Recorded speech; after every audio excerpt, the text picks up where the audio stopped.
오늘 하나님 편인가 세상 편인가, 오늘 제 11장.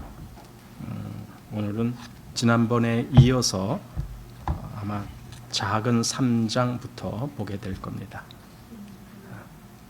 지난번에 작은 1장 미소 지으시는 하나님의 얼굴, 그리고 작은 2장은 은폐의 구름이라고 하는 그런 내용을 보았습니다. 그리고 오늘은 작은 3장입니다. 그리스도인들이 빠질 수 있는 착각의 구름. 그리스도인들이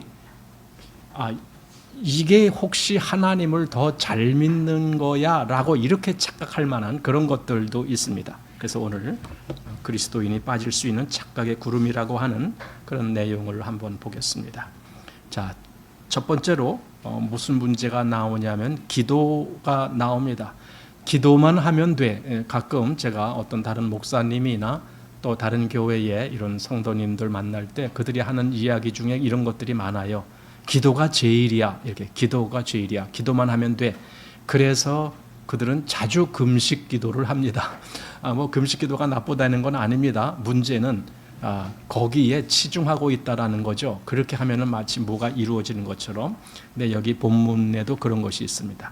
기도만 하면 순종하지 않고도 문제가 해결될 것이라고 착각하는 사람들이 있다.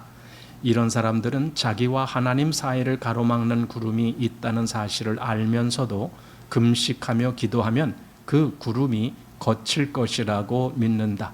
그러니까 하나님과 나와의 문제는 기도로서 해결하려고 하는 그런 마음, 그 잘못된 거죠. 자, 그러나 기도가 그런 구름을 걷어내는 것이 아니다. 더욱이 이런 경우에 하는 금식은 완고함을 은폐하는 수단으로 악용될 수 있다. 하나님과 나와의 문제에 실제로 진짜 지금 방해하고 있는 문제가 여기 완고함이라는 것이 있다고 치자 이거예요. 완고함, 내 마음의 완고함이 자꾸 하나님을 가려서 그게 구름이 되고 이렇게 있다고 치자는 거예요. 근데 문제는 그 완고함을 기도를 하면은 그 완고함이 해결될 것이라고 생각을 하고 기도를 더 열심히 하는 겁니다. 그런데 지금 이분이 말하는 것은 그 기도, 즉 금식 기도하는 이런 금식이 오히려 이 완고함을 은폐하는 수단으로 사용이 된다라는 거예요. 그러니까 기도하면서 스스로는 위로를 받는 거죠. 나 이제 잘 되는 거야, 잘 될 거야, 또 이 정도만 내가 다른 사람보다는 훨씬 낫지, 이러면서 자꾸만 자기를 이렇게 높이려고 하는데 실상은 아무런 문제 해결이 없는데도 불구하고 그렇게 하는 거예요. 왜냐면은 내가 그래도 금식 기도했는데 이거죠. 금식 기도했는데. 그래서 금식 기도가 오히려 악용된다라는 겁니다. 자, 길게 기도하면 모든 문제가 해결된다는 하나님의 말씀은 없다. 오히려 사람들이 무익한 기도회를 했을 때 그분이 그것을 중단시킨 경우가 성경에 나온다. 그러면서 이제 첫 번째로 이스라엘 역사의 그 사무엘 선지자가 사울 임금 때문에 기도한 그런 경우를 여기 합니다. 근데 하나님이 뭐라고 하셨느냐? 사무엘아, 사울을 위하여 더 이상 기도하지 말라. 내가 그를 버렸다라고 말씀하신 것을 알 수 있다. 실제로 우리 성경 보면은 사무엘에게 하나님이 그런 말씀하시죠. 여기 한번 보겠습니다. 성경 여기 16장 1절 말씀에 보면은 여호와께서 사무엘에게 이르시되 내가 이미 사울을 버려 이스라엘 왕이 되지 못하게 하였거늘 네가 그를 위하여 언제까지 슬퍼하겠느냐? 너는 기름의 뿔을 채워가지고 가라. 내가 너를 베들레헴 사람 이새에게로 보내리니 이는 내가 그 아들 중에서 한 왕을 예선하였음이니라. 그러니까 하나님은 이미 사울을 내가 버렸어. 근데 사무엘아, 너는 왜 자꾸만 사울 때문에 그렇게 울고 있느냐? 지금 그거거든요. 너도 더 이상 그 사울에게 연연하지 말고 내가 다시 새로운 왕을 세웠는데 이새의 아들 중에서 한 왕을 세울 것이니까 너는 그렇게 해.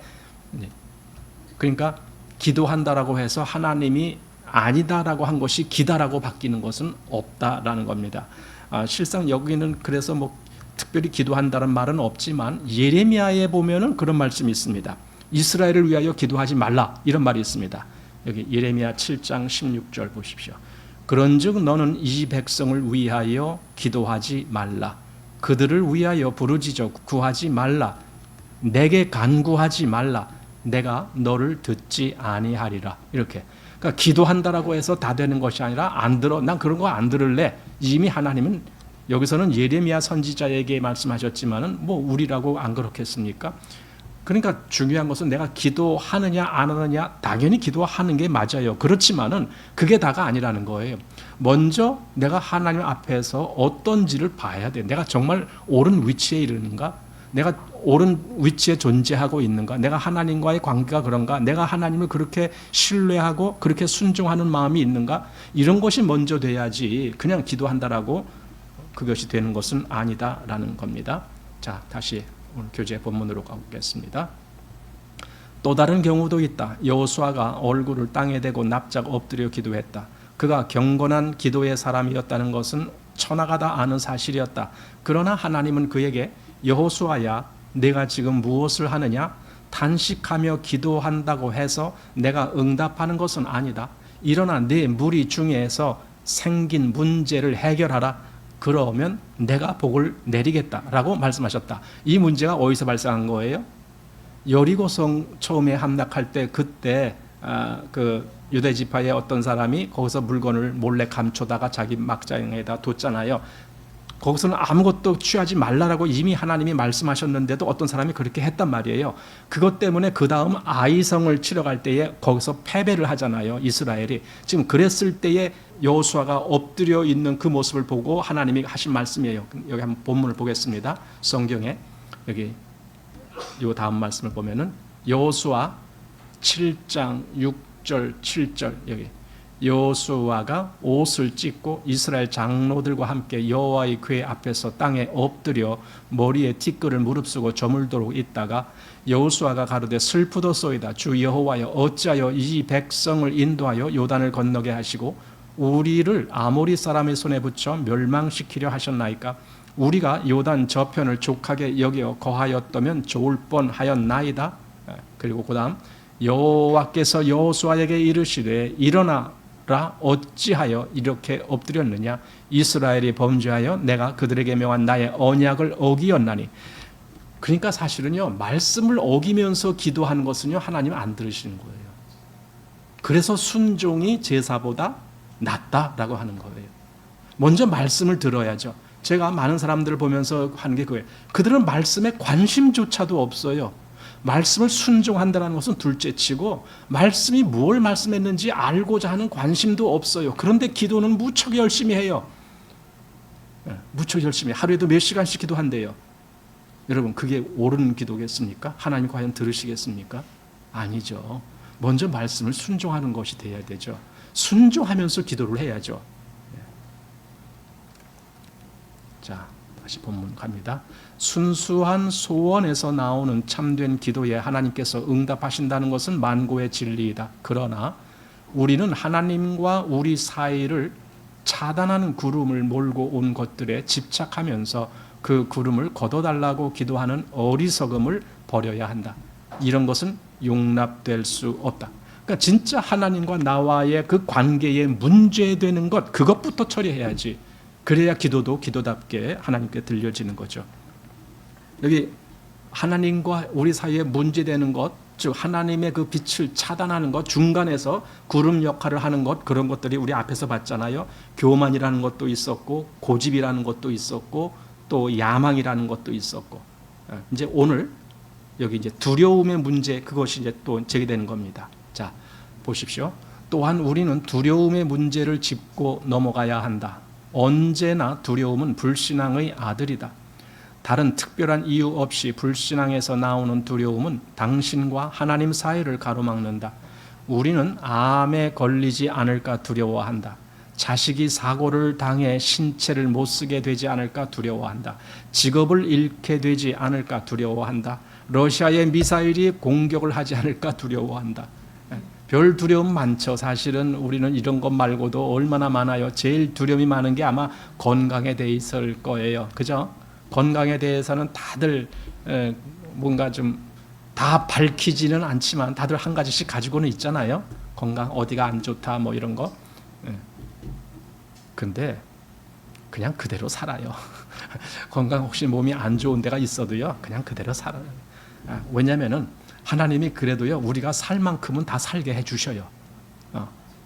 하나님이 나를 한 70살 정도 살게 이미 계획하셨다.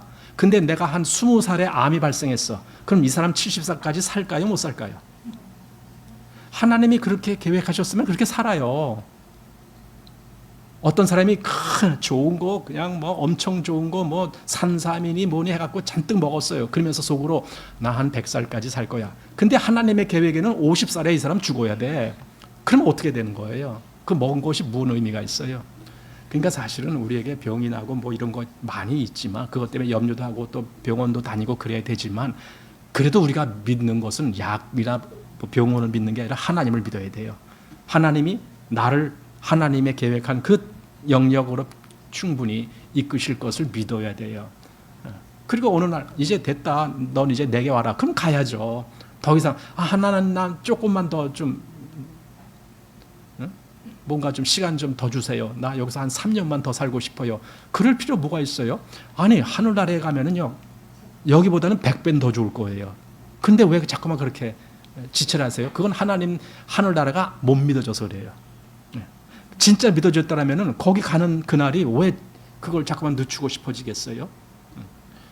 자, 계속 보겠습니다. 그러나 주님은 우리가 모든 두려움을 자신에게 맡기기를 원하신다. 그분은 우리에게 필요한 모든 것을 준비해 놓으셨다. 그러므로 우리는 맡기고 믿으면 된다. 여러분, 그분께 맡기고 믿으면 된다. 이렇게 하실 수 있습니까? 여러분이 믿음의 사람들 아닙니까? 여러분이 하나님을 신뢰하는 분들 아닙니까? 그러면 그분께 맡기고 믿으면 되는 거예요. 근데 그렇게 못하겠죠. 그렇게 하면 내가 금방 죽을 것 같죠. 정말 못 믿어서 그래요. 그건. 자, 그분은 모든 것을 해결하실 수 있다. 그다음 밑에 보십시오. 자기 사랑, 그러니까 조금 아까 두려움의 문제라는 것이 있고, 그 다음에 또 자기 사랑이라는 문제가 있고, 또 이 뒤에 가보면은 뭐 어떤 돈이나 이런 거, 소유하는 것에 대한 문제, 그 다음에 또 뒤에 가보면은 어떤 사람들이나 또는 어떤 사회의 그 전통에 대한 어떤 태도의 문제, 이런 여러 가지 문제가 있어요. 그게 다 구름이 역할을 하는 거예요. 그래서 자기 사랑, 여기 자기 사랑도 구름이 될 수 있다. 자기 사랑이라는 단어가 등장하면 사람들은 그것에 대해 농담하기를 좋아하지만 이것은 결코 농담하고 넘어갈 문제가 아니다. 회심하여 그리스도인이 된 사람도 여전히 자기 사랑에 빠져 있기 때문에 그의 머리 위에 구름이 거치지 않고 있다. 여러 가지 형태로 나타나는 자기 사랑, 자기 도취, 자기 만족은 모두 자아에서 비롯된 죄이다. 그러니까 자기를 더 옹호하고자 하는 것들, 그런 것들은 이 자아라는 거예요. 자아가 자기 본질이라는 뜻이거든요. 거기서부터 나온 죄예요, 그게. 그래서 그것이 구름으로 하나님의 빛을 가리는 겁니다. 자, 현대의 서기관들은 이런 것들이 잘못된 것이 아니라고 말하면서 합리화한다. 즉 자기 사랑을 합리화한다는 거예요. 그런 사람 많아요. 하나님 믿는다라고 하면서 너 자신을 먼저 사랑해, 이렇게 하는 사람들이 많거든요. 그러나 우리 영혼의 촛불이 밝게 타오르고 예수 그리스도의 신적 조명을 알아야 한다고 부르짖는 한탄의 목소리가 우리 속에서 들리지 않는가? 그러니까 보세요. 아니 성경에서도 너 자신을 사랑해라 이렇게 말씀했습니까? 아니면은 너를 죽은 자로 여겨라 그러겠습니까? 어느 거겠습니까? 너희는 오직 하나님을 네 마음과 뜻과 뭐 정성과 뭐를 다해서 사랑하라 그랬지 언제 네 자신을 그렇게 사랑하라 그랬습니까? 그 성경대로 못 믿어요 사람들이. 성경은 그렇게 말했고 그래도 우리는 이렇게 해야 좋아. 그러면서도 자기는 하나님 믿는다는 거예요. 그러니까 하나님 믿는다는 말이 얼마나 거짓말인지 그건 아마 그걸 누가 조사를 하면은 이 세상에서 가장 많은 확률이 될 거예요. 자, 또한 우리는 돈과 온갖 형태의 소유에 대한 우리의 태도 때문에 우리 위에 구름이 낄 수도 있다는 것을 기억해야 한다. 하나님과 우리 사이에 돈이 문제가 될 수 있다. 마음이 돈에 빼앗겨 있으면은요 반드시 문제가 돼요. 하나님과의 세상적으로는 그 사람이 잘 살 수 있을지 몰라요. 더 부자가 될 수 있을지 몰라요. 여러분, 부자가 되는 것이 진짜 여러분의 뜻이고 목적이라면요, 하나님 믿으실 필요 없어요.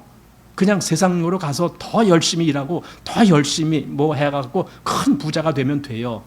그런데 우리의 목적이 정말 하나님을 잘 믿는 것이라면은 마음을 빼앗겨서는 안 돼요. 마음을 하나님을 향해서 하나님께 둘 수 있어야 돼요. 자, 100원짜리 동전 2개를 취하여 두 눈에 갖다 대면 눈앞에 있는 아름다운 전경이 전혀 보이지 않게 된다고 누가 말했다. 당신도 한번 실험해보라. 거대한 산 앞에 서서 동전 2개를 두 눈에 갖다 대보라. 분명히 산이 당신 앞에서 있지만 동전으로 시야가 가려서 당신의 눈에는 산이 보이지 않을 것이다. 산보다, 저 큰 산보다도 더 큰 하나님의 그 은혜의 산이 있는데 그걸 내가 이 눈을 가리고 있으면 안 보인다 그렇게 되는 거죠. 그게 왜 자꾸만 눈을 가리려고 하느냐라는 거죠. 이렇게 돈이 당신과 하나님 사이를 가로막을 수 있다. 물론 돈이나 재물이 많은 것 자체가 문제는 아니다. 문제는 그것에 대한 당신의 태도이다. 그렇죠? 그게 문제예요. 돈이 죄는 아닙니다. 돈이 잘못도 아닙니다. 돈을 가지고 얼마든지 우리는 유용하게도 쓸 수 있는 겁니다. 그런데 문제는 돈의 마음이 빼앗기는 거, 그게 문제죠. 그걸 보고 돈을 사랑하는 것, 이렇게 말했어요. 돈을 사랑하는 것, 돈을 사랑하는 것이 여기 일만하게 뿌리가 된다. 여기 디모데전서 6장 10절, 돈을 사랑함이 일만하게 뿌리가 되나니 이것을 사모하는 자들이 미혹을 받아 믿음에서 떠나 많은 근심으로써 자기를 찔렀다. 근심, 아까 나왔죠? 뭐 걱정, 뭐 이 걱정 저 걱정, 그 많은 근심. 돈을 사랑하면요, 이 사람은 계속 근심하게 돼요. 왜냐하면은 내가 원하는 것만큼 돈이 내게 들어오지 않거든요. 우리는 부자, 뭐 우리나라의 삼성의 회장 같은 사람, 또는 미국의 뭡니까 그거 그 유명한 사람들 많잖아요. 뭐 테슬라 회장이니 또는 뭐니까 그 인터넷 익스플로러 거기 회사 뭐 그런 사람이라느니 미국에는 엄청난 가부들이 많더라고요. 그러면 우리는 그런 사람들은 진짜 걱정 없겠다. 그런 사람의 한 100분의 1만 난 가졌어도 난 걱정 없을 것 같아. 그렇게 생각이 혹시 안 듭니까? 저 사람들 돈이 저렇게 많은데 저거 100분의 1만 나 주면은 나 얼마나 행복해야 할까? 그런 생각 안 듭니까? 여러분, 그렇게 돈 많은 사람들도요, 걱정투성이에요. 걱정투성이에요. 전에 우리나라에 제일 돈 많은 사람들이 전에는 그 삼성 지금 회장 말고 그 전 회장이 누굽니까? 이병철 회장님이라고 있었죠. 맞나요? 이병철? 그분이 돌아가시기 직전에 뭔가 그 심각한 그 질문을 누구한테 했다고 그러잖아요. 그래서 저도 다 까먹었는데 하여튼 그러니까 하나님을 신뢰 못하는 거죠. 그러니까 이런저런 하여튼 걱정이 많이 생겨난 거예요. 뭐 이것은 정말 그럴 거냐, 저것은 어떨 거냐 뭐 하면서 그 많은 질문. 그러니까 돈이 많아도요, 많으면 많은 대로의 걱정이 있고 없으면 없으니까 또 걱정하고 별거 다 걱정을 해요, 우리는. 그러니까 돈에 있는 것이 아니에요, 이 문제는. 돈을 사랑하면 오히려 일만하게 뿌리가 됩니다. 자, 맨 밑에 보십시오. 재물이 많든 적든 간에 우리는 주님의 인도에 따라 선한 청지기로서 재물을 올바르게 사용해야 한다. 이겁니다. 하나님이 나에게 혹 더 많은 재물을 가지고 있게 해줬다면, 예, 하나님이 주셨으니까 내가 합당하게 하나님 뜻에 맞게 사용하겠습니다. 그러면 되는 거예요. 그걸 자기가 나 이제 걱정 없어, 돈 많으니까 됐어, 이런 식으로 하면은 하나님이 그날 밤에 오늘 밤 내가 내 영혼을 도로 찾으리니 그렇게 하실지 몰라요. 그러니까 잘 생각해 보셔야 됩니다. 자, 그다음 보십시오. 하나님과 당신 사이의 구름을 걷어내기 위해서는 사람들과 사회와 전통에 대한 당신의 태도 또한 잘 살펴야 한다. 혹시 당신은 이런 것들에 적응하면서 살겠다고 마음먹었는가? 이런 것들에 순응하여 조화를 이루기 위해 당신이 대부분의 시간을 투자하는가? 당신의 자녀들에게 사람들과 잘 어울리는 것이 인생에서 가장 중요하다고 가르치는가? 만일 그렇다면 당신의 마음에는 구름이 끼어 있는 것이다. 사실은 우리 자기 본인에게는 그렇게 잘 그걸 나타내질 않지만은 자녀들을 기를 때 그게 가장 잘 나타나는 것인 것 같아요. 자녀들을 어떻게 기릅니까? 너 세상에서는 이렇게 해야 돼. 그래야 네가 나중에 성공할 수 있어. 세상에서는 공부는 이렇게 되고, 그 다음에 뭐 친구는 이렇게 사귀어야 되고, 그 다음에 뭐는 어떻게 해야 되고, 결혼은 뭐 이런 상대를 만나야 되고, 이거 전부 가르치고, 그 자식은 세상에서 어떻게 하느냐라는 그 처신만 배운 거예요, 부모한테. 하나님에 대해서는 아무것도 배우지 못했어요. 그럼 뭐예요? 이 부모의 마음에 세상밖에 없다라는 거예요, 그게. 자식이 문제가 아니라 부모가 문제인 거죠. 부모의 마음에는 그 자식을 그냥 세상에 그냥 빠져 살게 해도 만족하겠다. 왜? 성공만 하면 되니까. 그 기준이 있는 거 아닙니까?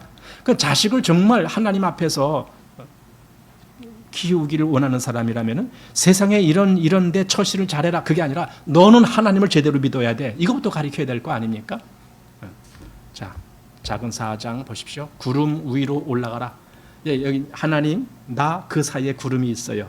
근데 지금 그 구름 위로 올라가면 돼. 지금 그거예요. 한마디로 그 구름 역할을 하는 거 그걸 다 그냥 떨쳐버리면 되는 거예요. 자, 하나님과 우리 사이에 구름이 끼게 만드는 이런 모든 것들을 해결하려면 어떻게 해야 할까? 내가 볼 때 우리 머리 위에 있는 구름을 믿음으로 은혜를 통해 우리의 발 아래 놓겠다는 의지가 문제 해결의 열쇠이다. 예, 꽤 복잡한 것 같아요. 그러나 한마디로 그냥 하나님을 신뢰하면 돼. 하나님을 신뢰하고 이 세상을 신뢰하지 아니하도록, 즉 세상의 마음을 빼앗기지 아니하도록 그렇게 하기만 하면 되는 거예요. 무슨 뭐 이렇게 저렇게 하는 그 방법에 있는 것이 아니라 그냥 하나님을 믿으면 되는 겁니다. 근데 안 믿으니까 문제인 거죠. 자, 바울은 우리에게 좋은 모범을 보이는데 그는 나는 뒤에 있는 것은 잊어버리고 앞에 있는 것을 잡으려고 하면서 땡땡땡 쫓아가노라. 앞이라는 것이 사도 바울이 바라보는 앞에는 누가 계실까요? 거기 주님이 계시는 거죠. 그러니까 그걸 향해서 늘 가는 것이지 뒤에 뭐 어쩌고저쩌고 뒤에 아무리 좋은 것이 있고 뒤에 저기 저 금덩어리도 있는데 그런 건 나는 신경 안 쓴다. 뒤에 있는 것을 앞에 놓으면 그것이 하나님의 얼굴을 가린다는 사실을 그는 깨달았던 것이다. 그는 뒤에 있는 것들, 즉 패배, 실수, 넘어짐, 오류, 비난 등을 잊어버림으로써 그것들을 발 아래 놓았다. 잊어버림으로써 내가 오직 그리스도만을 향해 갈 때에 주변에서 나를 얼마나 많이 이렇게 질타를 하고 모욕을 하고 또 비난을 하고 그러느냐, 그런 것조차도 상관해. 여러분, 그리스도인은요 세상에서 핍박을 받아요. 성경에 그랬으니까 핍박을 받는다라고. 그렇지만 그것만 있는 것이 아니에요. 세상에서 모욕도 당해요. 세상에서 뭔가 차별 대우도 받아요. 그게 그리스도인이에요. 그런 것이 있을 때 왜 그걸 이상한 일 당하는 것 같이 여기려고 하느냐고요. 그 이상한 일 아니에요. 당연한 거예요. 세상에서는 하나님 믿는 사람을 그 무보듯 하는 거죠. 그런 거 있잖아요. 하나님 믿는 사람은 세상에서 그렇게 취급받을 수밖에 없어요. 왜냐하면 세상과 다르니까 안 좋게 보는 게 맞는 거예요. 그러니까 우리가 그런 걸 당하더라도 이상한 일 당한다라고 생각하지 마십시오. 자, 그리스도인이 승리를 얻을 수 있는 방법은 하나님의 얼굴을 다시 바라볼 수 있도록 그분과 우리 사이에 낀 구름을 발 아래 놓는 것이다. 한마디로 그 가치들, 내가 그동안 좋아했던 그 가치들을 그걸 그냥 짓밟는 거예요. 그게 아무것도 아니다라는 걸 그걸 아는 거예요. 자, 하나님께서 우리가 자신만을 바라보기를 기다리시며 항상 우리 위에 계시다는 것이다. 몇 년 전에 뉴욕시에서 이륙한 비행기, 여기 뭐 비행기 얘기가 나오는데 이건 그냥 여러분 나중에 읽어보십시오. 비행기 타고 가다가 비행기 조종사가 여러분 지금은 여기 비 오고 날이 흐렸지만 조금 있다가 10분 후에는 저 위에 올라갈 겁니다. 햇빛이 쨍하는 곳으로 갈 겁니다. 이제 그렇게 얘기를 하고 갔더니 진짜 그렇게 됐다. 뭐 그 얘기입니다. 맨 밑에 보십시오. 영적인 영역에서도 마찬가지다. 지금 이 세상에서 비행기 이야기를 하면서 그 예에 우리의 영적인 문제도 그와 똑같은 원리가 적용된다. 우리의 조종사가 되시는 하나님께서는 우리를 눈부신 햇빛 속으로 데려가겠다고 약속하신다. 우리가 동의하기만 하면 그분은 우리의 구름이 우리의 발 아래 있게 하신다. 그분은 단지 우리의 동의를 구하실 뿐이다. 그분이 구름을 우리의 발 아래 놓으시도록 우리가 맡기면 그분은 우리의 과거의 모든 것, 즉 우리를 부끄러움과 슬픔과 근심 속으로 몰아넣었던 모든 것을 덮어주신다. 그분은 우리가 영적 평안과 능력을 맛볼 수 있는 그 높은 곳으로 오르기를 원하신다. 그러니까 하나님이 우리를 그렇게 높은 위치로 우리를 그렇게 놓아주기를 원하신다라면 나는 그 하나님을 신뢰하기만 하면 되는 거예요. 내가 어떻게 하겠다라고 발버둥 칠 필요도 없어요. 하나님이 그걸 원하셔. 그럼 난 하나님을 의뢰하기만 하면 돼요. 하나님이 원하시는 대로 그렇게 하실 것이니까. 자, 이 땅의 조종사는 15분 후면 햇빛 속으로 들어갈 것입니다 라고 말했지만 우리의 하늘 조종사께서는 너희가 구름을 발 아래 두기를 원하는 순간 너희는 내 햇빛 속으로 들어올 것이다 라고 약속하신다. 순간. 하나님의 약속을 믿고 하나님의 뜻에 따르라. 그러면 속박 상태에서 벗어나 놀라운 자유를 누리게 될 것이다. 하나님의 말씀에서 새로운 기쁨과 확신을 발견하게 될 것이다. 이전에 알지 못하던 광채와 조명과 향기를 맛보게 될 것이다. 이렇게 되는 데에 가장 필요한 것은 하나님의 약속을 받아들이려는 의지이다. 그걸 믿음이라고 얘기하는 거죠. 그래서 믿음으로 행동하라. 하나님이 약속하신 것은 반드시 하나님은 하셔. 이 믿음을 가지라는 거예요. 이 믿음을. 그게 핵심이다라는 겁니다. 자, 작은 5장 하나님의 손을 붙들라라고. 그래서 마음을 정말 하나님께로, 마음을 하나님께로, 그래서 하나님을 신뢰하는 것, 그게 바로 하나님의 손을 붙드는 거예요. 자, 엘버트 벤자민 심슨 박사가 지은 찬송가가 있다. 이것은 지금은 잘 불려지지 않는데 거기에는 두 가지 이유가 있다. 첫째는 곡조가 어렵기 때문이고 둘째는 이를 증거하신 체험을 맛본 사람이 별로 없기 때문이다. 아무튼 이 찬송가의 가사를 보자 하면서 이제 가사가 나옵니다. 하나님의 사랑의 손을 붙듭니다. 하나님의 귀한 약속을 제 것으로 삼습니다. 이 약속에는 제가 동의하면 하나님이 시작하신다라는 거룩한 암호가 있습니다. 거룩하신 주님, 주님을 붙듭니다. 주께 저를 바칩니다. 그러면 주님의 말씀에 따라 주님이 저를 위해 시작하십니다. 이 찬송가, 여기 알버트 벤자민 심슨이라고 하는 이 사람은 1800년대에서 1900년대 초까지 1919년까지 사셨던 분이에요. 그러니까 1843년 그때 이제 출생하셔서 1919년까지 사신 분인데 그분은 실제로 우리 부르는 찬송가에도 5곡이나 된 찬송가가 있어요. 근데 지금 여기서 예를 든 이 찬송가는 없어요. 그리고 이 찬송가는 그렇게 많이 알려지지도 않았어요. 제가 여기저기 찾아봤는데 이걸 실제로 부르는 것을 내가 못 듣고 연주하는 것은 들어봤어요. 연주하는 거 그렇게 뭐 어려운 건 아닌 것 같은데 여기는 뭐 그게 어렵다라고 되어 있는데 하여튼 이 찬송가 제목이 뭐냐면은 이겁니다. I take, he undertakes 이렇게 됩니다. 내가 뭔가 이렇게 여기 take를 어떻게 해석하느냐에 따라 다른데 내가 결정하기만 하면 또는 내가 내 의지로 몸을 이렇게 취하기만 하면 그러면은 여기 he는 하나님이십니다. He undertakes. 그가 하십니다. 이거예요. 그러니까 내 마음에 하나님 하십시오라고 하나님께 맡기기만 한다면은 하나님이 다 하십니다. 이런 의미의 제목입니다. 근데 가사는 여기 보니까 6장까지가 있어요. 이 찬송가가. 근데 뭐 요 한번 볼까요? 요거 1장은 나오지만은 여기 영어 한번 버전 보십시오. I clasp the hands of love divine. 내가 하나님의 손을 붙잡습니다. 그 사랑의 손을 붙잡습니다. I claim the gracious promise mine. 하나님의 그 은혜로운 약속을 내 것으로 그렇게 삼습니다. 그리고 이 영원한 countersign을 뭐 무슨 신호 난 하나님의 이 신호를 내가 붙잡습니다. 그런 뜻입니다. 그 신호가 뭔데? I take. 내가 이렇게 하기만 하면은 내가 하나님을 이렇게 믿기만 하면 또는 내가 하나님을 신뢰하기만 하면 내가 모든 걸 하나님께 맡기만 하면 이런 모든 것 그게 I take입니다. 그렇게 하기만 하면 하나님 He undertakes 이렇게 하나님이 모든 걸 다 하십니다. 라고 하는 찬송입니다. 뭐 2장 여기 후렴구가 있네요.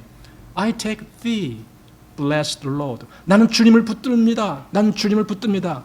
은혜로운 주님을. I give myself to thee. 나는 나 자신을 주님께 드립니다. 그리고 thou according to thy word. 주님은 주님의 말씀에 의하여 dost undertake for me. 나를 위해서 그 모든 것을 이루십니다. 이렇게 한 이 후렴의 얘기. 그래갖고 또 여기 2절, 뭐 3절 해서 6절까지 나오는 찬송입니다. 근데 여기 뭐 다 볼 필요는 없죠. 여기 한 본문 다시 한번 여기 우리말에 번역된 하나님의 사랑의 손을 붙듭니다. 하나님의 귀한 약속을 제 것으로 삼습니다. 이 약속에는 제가 동의하면 하나님이 시작하신다. 이게 제목이에요. 아까 I take, he undertakes 이렇게 제가 동의하면 하나님이 시작하신다라는 거룩한 암호가 있습니다. 거룩하신 주님, 주님을 붙듭니다. 여기서부터 이제 후렴구죠. 주님을 붙듭니다. 주께 저를 바칩니다. 그러면 주님의 말씀에 따라 주님이 저를 위해 시작하십니다. 라고. 그러니까 주님이 하십니다. 하나님이 하십니다. 그걸 이 찬송가에서. 근데 요즘 찬송가 이런 걸 안 부르는 이유는 실제로 그걸 그렇게 그런 믿음을 갖고 있는 사람들이 적기 때문에 그럴 것이다. 아마 그렇게 지금 말한 겁니다. 자, 이제 우리는 근본적인 질문을 하지 않을 수 없다. 근본적인 질문 뭘까요? 그게 하나님께서 준비하신 모든 것을 하나님으로부터 받겠다는 의지가 우리에게 있는가? 이게 근본적인 질문이라는 거예요. 아니 하나님이 뭔가 이렇게 말씀해 주신 거 그걸 정말 나에게 주시는 거야 이렇게 생각하고 그걸 받겠다는 마음을 갖고 있는가? 그거죠. 한마디로 하나님을 진짜 믿는가? 그거죠. 이게 근본적인 문제입니다. 뭐 다른 많은 문제가 있고 많은 뭐 방해도 있고 하지만은 진짜 문제는 내가 하나님을 진짜 믿는가? 이거죠. 자, 그분은 우리를 위해 이미 시작하셨다. 우리는 그분이 사랑의 손을 붙들 것인가? 그분의 귀한 약속을 우리 것으로 삼을 것인가? 형제들이여, 하나님은 우리의 믿음과 사랑을 기다리신다. 그분은 우리가 누구의 성경 해석을 받아들였는지를 묻지 않으신다. 신약의 기록에 따르면 신약 시대의 신자들이 모여 함께 기도하고 강한 자들이 약한 자들의 짐을 지고 영적으로 넘어진 자들을 위해 모두가 기도했다고 한다. 그럴 때 그들이 모인 곳이 진동하고 모두가 성령으로 충만해졌다. 아까는 뭐 엉터리 기도하는 것을 말했는데 여기는 진짜 기도, 이런 기도가 진짜 기도죠. 강한 자들이 약한 자들의 짐을 지고, 갈라디아에서 보면 우리가 서로 짐을 지자라는 말이 나오거든요. 그 짐을 지고 영적으로 넘어진 자들을 위해 모두가 기도했다. 이 기도하는 건 뭐예요? 하나님이 회복시켜 주실 것을 신뢰하기 때문에 기도를 하는 거예요. 하나님의 약속대로 그 말씀대로 그렇게 하실 것을 믿기 때문에 기도한 거죠. 정말 그렇게 됐다라는 얘기죠. 그러나 성경을 해석한다는 사람들은 우리에게 그런 신약의 기록에 관심을 갖지 말라. 그것은 우리와는 상관없는 일이다라고 가르쳐왔다. 그리하여 이른바 해석이라는 것의 말씀의 의미를 왜곡했고, 거룩하신 성령님은 비둘기같이 날개를 접고 침묵을 지키셔야 했다. 한마디로 하나님을 그렇게 신뢰하지 아니하니까 그런 믿음의 기도도 하지 못했을 것이고, 그것 때문에 성령님은 역사하지 못했다. 지금 그 얘기거든요. 그럼 반대로 하나님을 그렇게 신뢰를 했다면 그렇게 믿음으로 기도를 할 수 있었을 것이고, 그러면 성령님이 역사하셨을 것이다. 그거잖아요. 지금 현재에도 똑같죠. 자, 그러나 우리의 마음은 기발한 해석을 늘어놓는데 능한 이런 현대판 서기관들이야말로 영적으로 잘못된 사람들이다라고 우리에게 일깨워준다. 현대판 서기관들, 성경에 많은 지식을 갖고 있어도 실제로 하나님을 의뢰하고 믿지를 않아요. 실제로 하나님이 이렇게 말씀하셨으니 하나님이 이렇게 하신다, 그 생각을 안 해요. 바로 이게 현대판 서기관들이죠.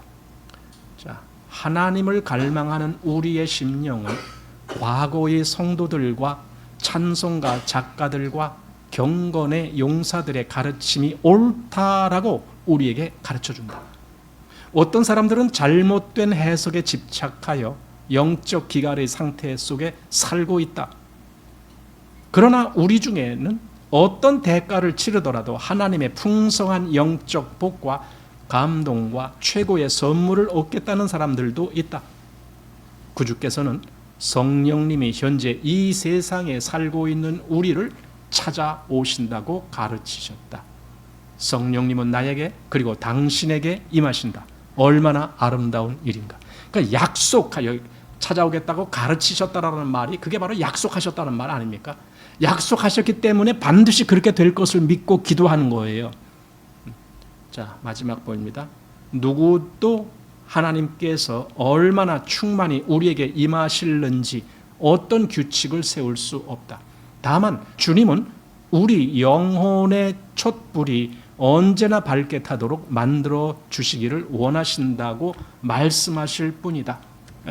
영혼의 촛불, 그 성막에 가보면은 그 성소에 있는 등대는 항상 밝게 빛나야 되죠. 그래서 그 7등잔이 거기 있는 것처럼 그렇게 하시겠다라고 하나님이 약속하셨다라면은 실제로 우리는 그런 하나님을 찾아야 되는 것이고, 그런 하나님을 만나야 되는 것이고, 그런 하나님을 신뢰해야 되는 것입니다. 그러면은 거기에서 기도도 나올 것이고, 거기에서 찬송도 나올 것이고, 거기에서 모든 신앙적인 근거가 나올 것입니다. 그런 사람들을 원하신다라는 겁니다. 자, 그래서 아까 I take, he undertakes 라고 한 그 찬송가는 못 부르겠습니다. 저도 모르겠습니다. 그리고 우리말로 된 찬송가도 없고, 그러나 그 벤자민 심슨이라고 하는 그분이 쓴 찬송가 중에, 우리 찬송가 중에 456장도 있고 408장도 있고, 그 456장을 한번 불러볼까요? 주와 같이 길 가는 것, 이게 바로 그 아까 A.B. 심프슨이라고 하는 그분이 만든 곡입니다. 알버트 벤자민 심슨이라고 하는 분입니다. 한번 이 곡을 우리 불러보겠습니다.